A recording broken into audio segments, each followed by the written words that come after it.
Hello and welcome to what is going to be the first real feature length episode of You Say I Play, a series in which I started about 2 days ago. Today I'm bringing you what is going to be the first subscriber asked for gameplay. What it is PPA Gaming. If you didn't realise how you get on to get featured on here, what it is, PPA Gaming left a comment on my first introductory video saying they would like to see a game of didn't specify the game mode, so I decided to go free for all, so I'm not bringing my team down as it is in team deathmatch, because I am using a bit of a ridiculous class setup. But PPA Gaming asked if you could go for a PM9, which is arguably the worst submachine gun in the game. Didn't specify an attachment, which was good, seeing as until I started playing in this session I hadn't actually used the gun, so I didn't have any attachments. But this is like half an hour in, 45 minutes in, so I've actually got a red dot and some kick proficiency, I do believe. So I went for that, and then he went for the perks being Recon, then Blast Shield, which I have pro, and then Stalker. So they're not too bad, those. But the secondary he asked to put on was actually a noob tube, a grenade launcher, which I can't really remember the name for, and it is a little bit ridiculous. I decided not to use it, so you'll see like further into this gameplay I will actually swap it out and actually use a proper gun really. But go for that. And then the lethal was a C4, and the tactical I do believe was a smoke grenade, which actually came in quite handy. I wasn't quite sure how that was going to play out, but it was in fact actually very handy to have, because with the kill streaks which he selected, he decided to go for the assault package. So we've got the IMS, the precision airstrike, as you see me just get in there, and then the Juggernaught. I decided to chuck smokes on the IMS, but unfortunately someone had took it out before I was able to cover it over. But it's quite a good tactic, which I think you guys should actually use. If you smoke over the RMS, people aren't going to notice then. You can easy kills. They're just going to run straight into that and get absolutely dominated by it. But yeah, so in theory I'm really rocking two kill streaks here, the IMS and the, look at him with his dead man's hand, that is disgusting, IMS and the precision airstrike. So I did get a couple of gameplays over this session. One of them I did in fact get the Juggernaught, but I'll probably put it at the end of the video. I do actually get a bit of a fail with it, because I get to the 29th kill, but the game was so slow paced and like everyone was camping that the game actually timed out.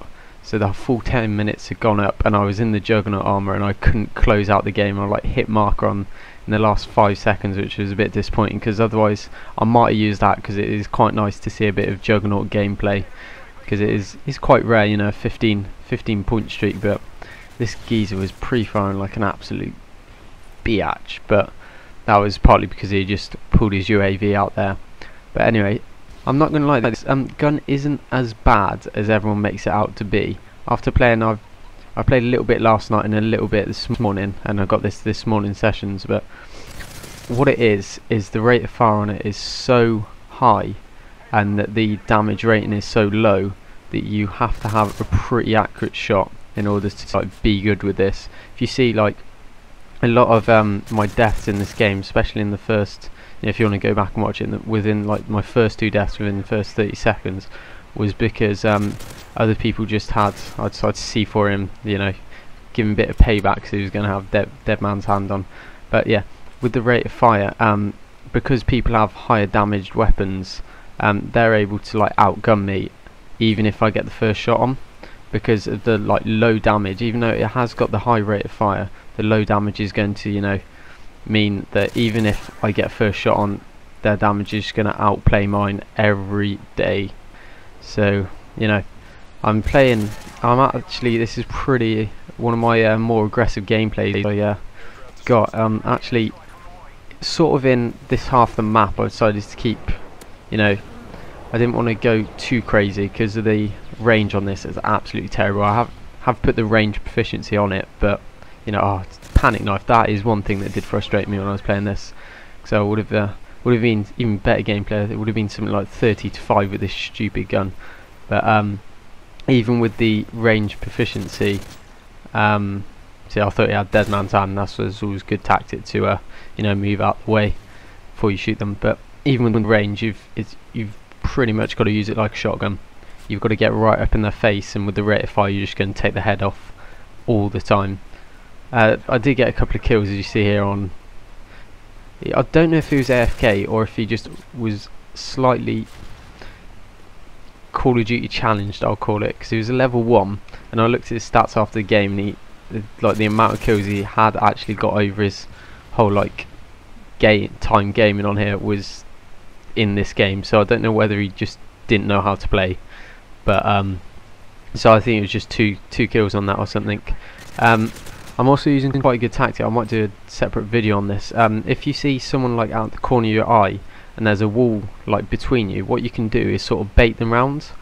I'll give you an example in a minute when I do that, but this tactical placement of the IMS here, you'll see in the next what time is it? The next minute and a half will help me wrap up the game. Without that, it could have been, you know, a little bit harder, and it would have, the gameplay would have, I would have felt dragged on a bit, and I wouldn't have been happy with it, and therefore would have gone out and got another.